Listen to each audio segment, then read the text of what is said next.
And ladies and gentlemen, boys and girls, welcome to a late night recording session here for the Morphinominal Hockey Show. It is I, Michael, being joined from hockeyhotstove.com and the Flyers alumni, Mr. Bill Meltzer. Bill, how you doing tonight, sir? Doing well. You know, those 8 o'clock starts in the NHL playoffs, they're little rough when you're there for morning skate until after the game, then wrapping up writing. So makes for a late night. But TV rules the roost. So if the networks say 8 o'clock, it's 8 o'clock. It is. You know? At least we have gotten Elliot Friedman apologizing for how they do the scheduling of games, because he openly admitted about how they do it for Sportsnet, and he was like, "Yeah, this is on us a little bit for some of these things that we for what we do for TV." But real quick, the More Phenomenal Hockey Show is brought to you by Oats Overnight. When we're on the go but still need breakfast, Oats Overnight is the healthy on-the-go breakfast choice for the show and TXHT Hockey. Use our exclusive link in the description on both TXHTHockey.com and in the YouTube show description to get a $20 discount on Oats Overnight today. And Bill, I know you're a little tired, so maybe some Oats Overnight would be a nice little pick-me-up for you. Sounds good to me, man. Alrighty. But speaking about it needing a pick-me-up, this is our first time actually talking about the second round of the playoffs. Obviously, Vegas and Anaheim at the time of recording are tied at 1 game apiece. Colorado is up 2-0. Buffalo and Montreal are actually playing in the third period right now, with the Canadiens up 3-1. So it looks like, unless anything, now 4-1. They literally just scored right now as I'm saying this. So if the things stay the same, that will look like a tied 1-1 series. But when it comes to the Flyers, when the Hurricanes, the Carolina Hurricanes are currently leading 3-0. Yeah. Game 4 is tonight at 6 p.m. We are recording late Friday night, releasing Saturday afternoon. So you're all hearing this before Game 4. When you look at needing a pick-me-up, the Flyers, it looked like they had it with Game 2 despite the overtime loss. Game 3 happened. It was a penalty-filled Game 3. Lots of drama. And, the Hurricanes kind of took advantage of that. What are your thoughts going into Game 4? Biggest thing is Philly cannot afford to chase another game. As you said, Game 2, Flyers get that quick start. Actually, the Flyers had not scored a first period goal in any playoff game till Game 2, so they get a quick 2-0 lead. 2-1 at the first intermission, 2-1 at the second intermission. Still 2-1 midway through the third period. Then Seth Jarvis scores. It's tied. The Flyers actually controlled the overtime heavily. It was almost the mirror image, the reverse of Game 6 against the Penguins, because the Penguins dominated overtime.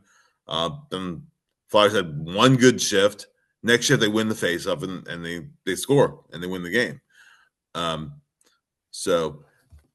But comes out in game 3, and Flyers had a really good first period. I thought they had chances very early on.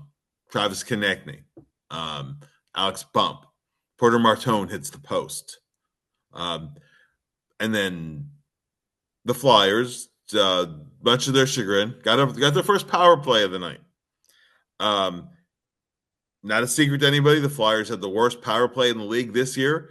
Flyers have had the worst power play in the league most years, not every year, but most years in the 2020s. When not the worst, it's been near the bottom. So that first power play was a momentum killer, as it so often is. Couldn't win the first faceoff, couldn't get entry back in the attack zone, and when they finally did, had trouble getting shots on net. Right, so that first period, the momentum stalls a little bit. Carolina gets their first power play of the game. Hey, bounces happen, right? Bounce off the kick plate behind the net, comes right out, direct in front onto the stick of Jordan Stahl, who scores. That was not intentional. They were not trying to miss the net from there. Just they got a good bounce. And let's also be honest, leading up to that goal by Jordan Stahl did interfere with the flyer behind the net too, Yes, which yeah, should have been called but wasn't, yeah. and Yeah. that was a part of the reason that led to that goal as well. We could do an entire show on the officiating in this series and in game 3 in particular. But yeah, there was some interference there. Happens. Call's not a call, But he got a good. They had a fortunate bounce there. So Carolina got the bounce, but the Flyers went to that first intermission, thinking, okay, we're not in a bad place here. The penalties at that point were minimal. I mean, I guess we're two aside in that first period. But still not crazy, right? Second period, Flyers kind of pick up where they left off, and on a delayed penalty, Trevor Zegras scores a tremendous goal. I mean, the way he was able to position his stick and score from the angle he scored from, going upstairs, that was a tremendous play. Yeah, it was a beautiful snipe that he took to make that 1-1.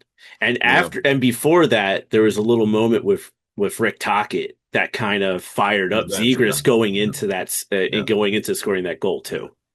Yes, they have a good coach player relationship because Talk will get on him sometimes, and Zegras, he never gets mad. He doesn't push back on it. He speaks his piece sometimes, but then it's forgotten about. There's no, it's a good kind of pushing, you know.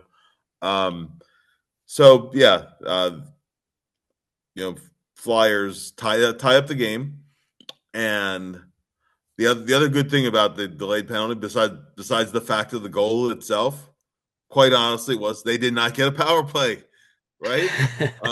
Because the power play is a momentum killer for the Flyers. It just so often is. And then the um, Taylor Hall hit happens on Travis Sanheim. And I think anybody who watched it objectively would tell you you could certainly make a case for a 5-minute major on it. Things worked out where Rod Brindamore ends up with a bench minor. Really, they kind of bent over backwards a little bit to give the Flyers a 5-on-3 there because they kind of knew it should have been a 5-minute penalty. Well, not only that, but they took the entire TV timeout plus additional time coming out of the TV timeout to review the Yes, hit. yeah, It's like normally when you're reviewing something that long, it should be very clear as day. Like we've seen reviews where it's like, oh, yeah, that's 5-minute major. Let's move yeah, along. Like as quickly, but like the fact that they took almost 2 to 3 yeah, minutes to really because TV timeouts are about 90 seconds, yes, yes, so add that to whatever, that was that you saw on television, you know, that should have been almost clear as day when they watched it from multiple angles. And I think what they said on TV was that it looked like when they slowed it down, that Hall made an attempt to slow himself down going into the hit into Sanheim. wow. Yeah, well, yeah. I mean, from up in the press box, even some scouts from other teams. Oh, that's a 5. That's a 5. And he left his feet too. It was just a bad hit. It was a bad hit. Had Travis Sanheim rolled around on the ice like he'd been shot, it would have been a 5 automatically. Not that it was his mistake, but actually showing that he was okay and getting up, actually that helped reduce it to a 2. Honestly, um, you know, but the Flyers get a 5-on-3, 5-on-3, completely disorganized. They got one shot on goal, but the puck left the zone 3 times with the 2-man advantage. Then it's a 5-on-4. Give up a 2-on-1. Chatfield scores. Now all of a sudden you're trailing again. You're just on a 5-on-3, and now you're trailing. That was an absolute dagger to the Flyers. And beyond that, the Flyers the rest of the night, completely blew their composure. They were more worried about trying to gain some kind of retribution for the hit, and then it was a penalty box parade. Now, the Flyers got additional power plays, which I said power plays do not work to the Flyers' benefit. But they ended up by the end of the night shorthanded 9 times, right? In a must-win hockey game, you have to have a little bit of poise and a little bit of discipline under the circumstance of being a must-win game. So after playing, I think, pretty well the first 36 minutes of that game, it almost kind of reverted to game one, except that was all power plays. And if I remember right, I believe Christian Dvorak had at least 2 or 3 of those penalties as Yes, well. which is not typically like Dvorak. He's not usually an undisciplined player, but he just blew his cool.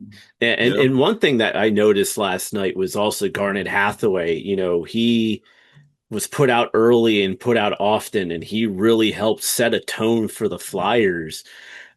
So going into game 4, you would probably assume, hey, we're going to probably want to put out Hathaway, but like you said, hey, let's try to keep the composure a little bit because, at this point now the season's on the line. Yeah, no, for sure. And just a half circle back here. During the delayed penalty, something happened that surprised me does not happen more often in the NHL or other leagues for that matter, and it makes complete sense. What happened was, you're pressing 6-on-5, and immediately when you're attacking, Emil Andre goes straight for the net from the point as an extra body down near the net. And because what happens, Carolina touches the puck, plays over, right? The penalty is called, the whistle blows. So there's no real risk in attacking the net. Well, that played directly into the goal. And I've often wondered, well, why when you're attacking, the extra guy, particularly, if somebody touches the puck right away or whatever, but if it goes on a little bit, why not send an extra guy right to the net like that? That's that was just a heads up kind of play. So I did want to point that out because I've often wondered, why don't we see that more? Yeah, and then we got to talk about Dan Vladar. You can't put all of this on him, but there were at least, I think, 2 goals that he probably should have had. That he like the first goal, for one, it hits off the post, and then because he doesn't take the post as quickly as he could, it hits the post, it hits his foot, and it deflects in the net, and you can kind of see how he reacts to giving up that goal, that he even knew in a way that he should have had that. And then there was another one that I'm trying to remember. I think he also, the way he reacted, he kind of was like, that's another one I should have had. It might have been the third or the fourth goal. Yeah, Those trying goals to remember which aside, one that is. Trying to yeah, remember which one that is. yeah, those The goals aside, how would you rate Vladar so far in this series in the 3 games? Because, again, like I said, you can't put it all on him, yeah, but at the same yeah, time, how do you think he has fared in yeah. this series? And I don't put much of it all on him, honestly. The one that I didn't like was the second goal in the opening game. I mean, yes, you're beat right down the middle in that play. He was really shaded over a little bit too far. Had he protected the short side a little bit better, that's one I didn't like. Other ones, there's traffic swirling around. I don't think anything other than that could be. I would categorize as a goal that he should have had. I think Vladar has been fine. Anderson hasn't been tested as much, but Anderson's been a little bit better when he's had to be. That's what I would say about the goaltending. Yeah, I mean, I only bring up the thing about Vladar because, like, you could just kind of see his expressions, like his body Yeah, expression after certain goals were scored. And being how I used to play goalie for 4 years, I understand those kind of body expressions. Like when I give up a certain goal and I go, I probably really should have had that one. Yeah. So that's why I really wanted to ask that question, because it's like it's just something I really noticed, Sure. especially last night during game Sure. 3.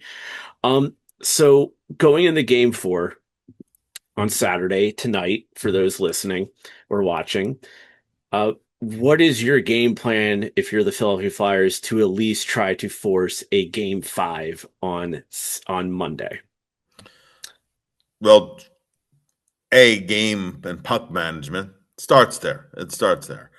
If they can replicate, not the end result, but if they can replicate the process from overtime of game 2 and the first period of game 3, you have a good chance. Of course, you have to actually finish them, but of actually maybe playing from ahead. Flyers absolutely cannot chase another game. My concern, Michael, is that a lot of times you'll see the trailing team, the team that's in a desperate situation, come out attacking. Then all of a sudden there's a 2-on-1 or whatever. It's in the net. You're trailing again, and then everything goes to hell from there. Happens all the time, all the time. In fourth wins in a series, Flyers have to not have to chase another game, and obviously preferably play from ahead if they can. Um, although Carolina is a very good, the NHL's best puck possession team and a very good 5-on-5 team, Flyers have actually in the last 2 games managed 5-on-5 pretty well. So try to keep it, as much as possible at 5-on-5. I mean, the calls are going to be the calls. I do think that whoever the game supervisor is going to say, dial it down a little bit. Don't you have to go up the arm on everything sometimes. I mean, we already are having two suspensions of players. Ridley Gregg got Yes. two regular season Yeah. games from the game 4 against the Carolina Hurricanes on the first round series. Charlie McAvoy is going to have an in-person hearing on Yes. Monday Yes. for his two-handed baseball swing slash on Zach Benson of the Sabres. So he's going to get at least 6 games. Yes. So and those were both in the final games of Correct. those series. So Yeah. like we don't need the hat trick of No. potential suspensions for a team player who has been eliminated from the playoffs. No. And when frustrations boil over, just dumb things happen. Flyers cannot let that happen. And you can't have veterans leading the wrong way, right? Yeah. And I said this on the radio in Raleigh today. I said this on the Hockey Hot Tub Live podcast. I'm not picking specifically on Travis Konechny. I mean, he's led the team in scoring 5 straight years. He won the Bobby Clark Trophy as team MVP, a couple of years back to back. Okay, been in was the 4 Nations, a couple of NHL All Star games. His playoff career has been a disappointment. Just putting it nicely, okay? Because he's played now in 31 NHL playoff games. He has 2 goals, 31 games. And it's not like he's racking up the assists either. He has 12 points in 31 games and 50 penalty minutes because of misconducts and, so taking himself off the ice. Dumb retaliatory penalties. Just situations where he's hurting his team, and also some puck decisions where one of them is passing up open shots to try to look for backdoor plays. And it seems like inevitably the pass gets broken up or misses connections and scoring chance is lost. That's part of it. To missing the net on a breakaway, missing a net on another one-on-one chance, and in game 2 and game 3, and the other one is just some really low percentage plays going diagonally, maybe back towards the point. I hate going backwards with the puck unless you're absolutely sure. Yeah, unless you're absolutely sure. You have a play to make there with guys coming in, skating into the puck, whatever the case might be. But so that's kind of the poster child to me for what ails the Flyers in the playoffs. And I thought Porter Martone was terrific the last 2 games. Had a nice assist on the one Philly goal. last game, so he's figuring things out. That's a positive. But generally speaking, the Flyers wingers, the Flyers' last goal by a winger was Konecny's only goal of the playoffs. It was Game 4 against Pittsburgh. The Flyers did not have a goal from the wing in this series. They didn't have a goal from the wing in Game 5 or Game 6 against the Penguins either. And I guess part of it is that Owen Tippett is out, but part of it too is Tyson Foerster doesn't have a point in these playoffs. Michkov has an assist, but he doesn't doesn't have a goal, right? And you just go right on down the line to get nothing from your wingers. What team is going to win that way? Not very many. Now you mentioned Owen Tippett, Bill. How much of an impact not having him in the lineup has played in the Flyers series against the Hurricanes? I think it's been a significant impact in that Owen's goal scoring is always streaky. Owen goes through spells where he just seems like he can't miss, where he's just scorching hot, taking the puck to the net himself, and scoring some goals also sometimes from some distance too. But his biggest assets are his combination of size and speed. The Flyers do not have other guys who can really back off other teams, force them to back in from the blue line. Tippett can do that. He's a good power play entry guy, can just slice through the defense. So even when he's going through stretches where he just is struggling to put shots on net, just the speed that he brings and his size and his physicality, because he's had a really physical playoffs when he's been in the lineup. They miss all those things, but he's clearly not healthy as that Penguin series rolled along.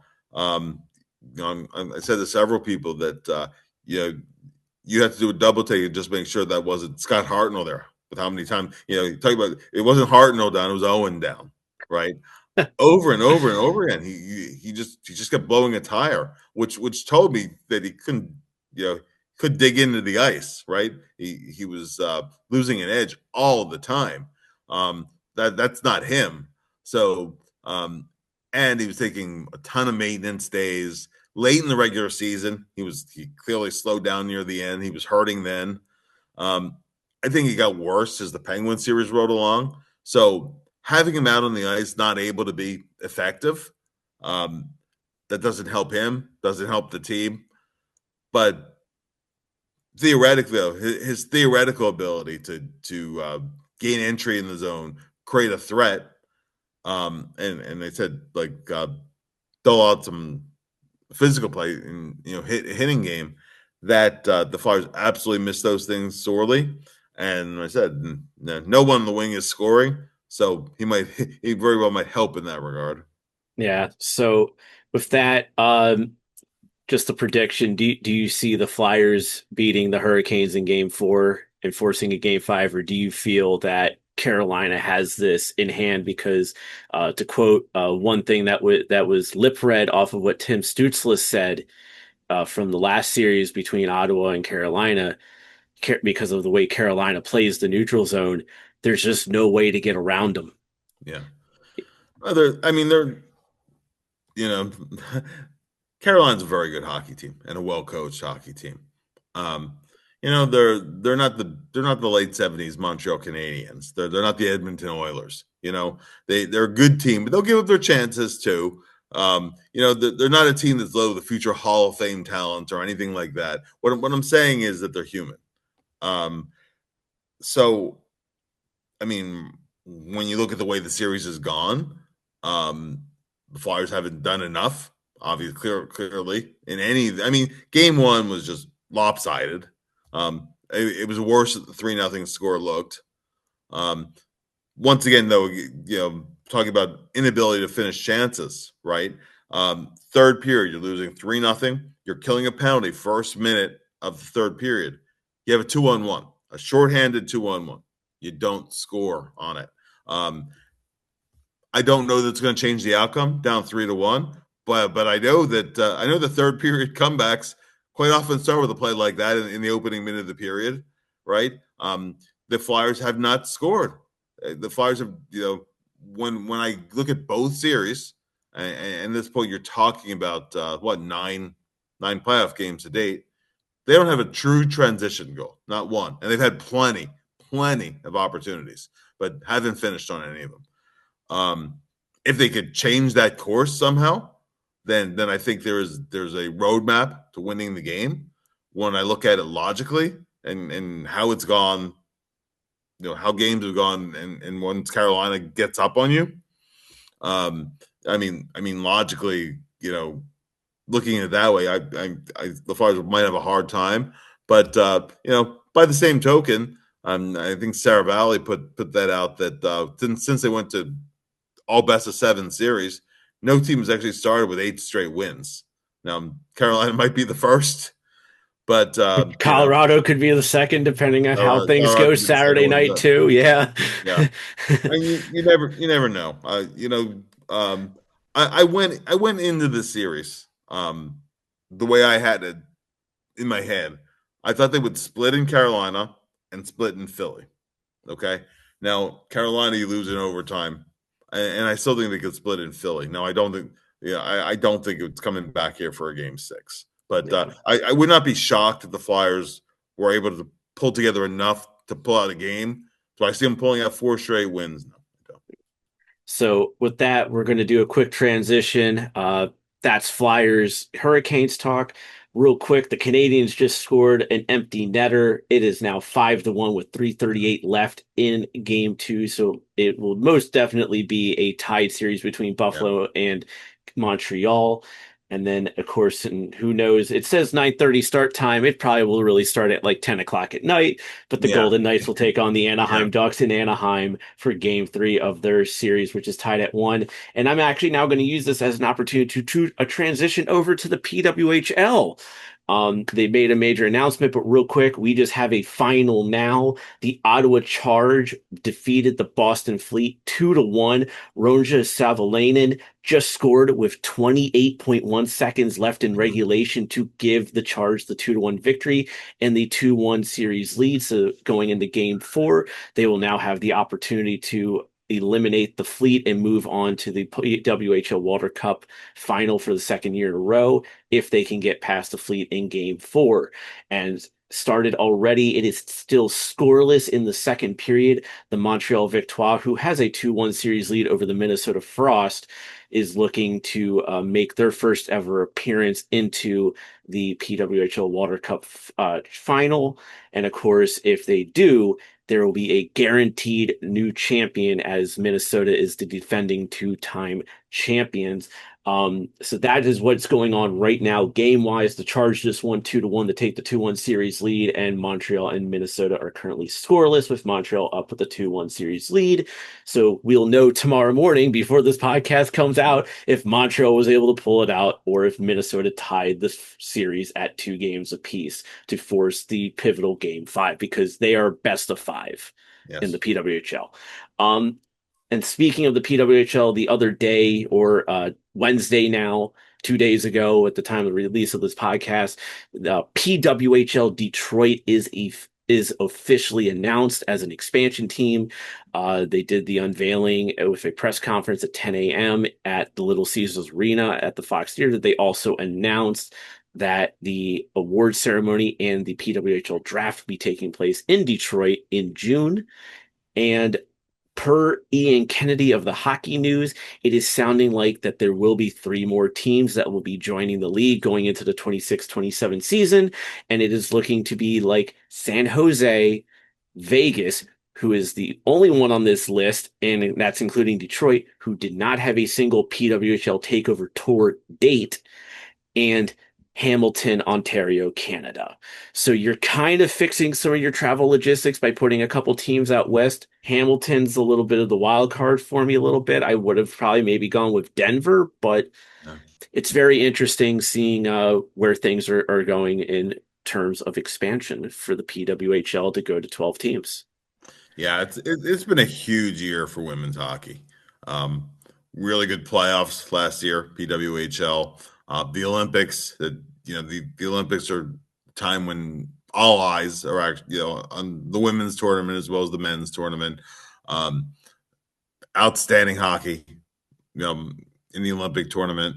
The the viability of the league is no longer a question mark. It's here to stay, and the takeover tour was an enormous success.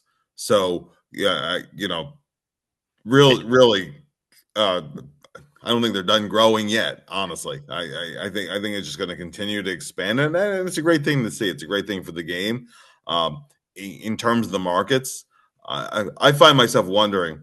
You know, it's inevitable. It's inevitable that whenever the next NHL expansion is, I don't know, 2 years, whatever it might be, Houston will be one of the teams. I wonder. I wonder if the NHL gets to Houston first, or the women's team there first. Yeah, it's definitely interesting. I know they're going to stop at 12 and they're going to stay at 12 for a few Yeah, years because they want to like really build it up after that point before they want it before they do more expansion for the league itself. And as you mentioned with the takeover tour, I mean, I was at the one in Washington D.C. yeah, that yeah, set the U.S. attendance record. And it was amazing. And then yeah. also, it just should be noted that when you look at like the Montreal Minnesota series, I believe both, or at least two of the three games have gone to overtime. Mhm. And I believe the most recent one, if I'm remembering right, don't kill me if I get it wrong, everybody, went to like three overtimes. Yeah, So yeah, it's sure. Every time, yeah, yeah, it was, I believe game three yeah, was three overtimes, and yeah. because I know the first game was one overtime period. I remember because I had finished playing in my two hockey games, which we got shellacked really badly. Mercy ruled in both. And I'm at my friend's place for their housewarming party, and I'm just kind of off into a room by myself watching Yeah, the right, right, Victoire right. and the Frost on my phone while they're playing in overtime.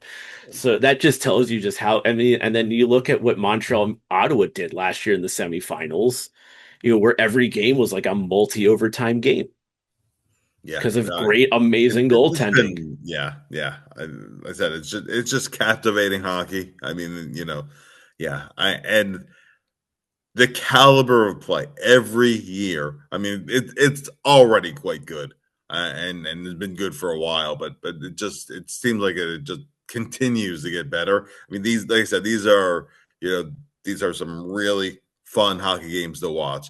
One of the I guess one of the good things when you don't have a dog in the fight is you can actually enjoy games sometimes for the game itself.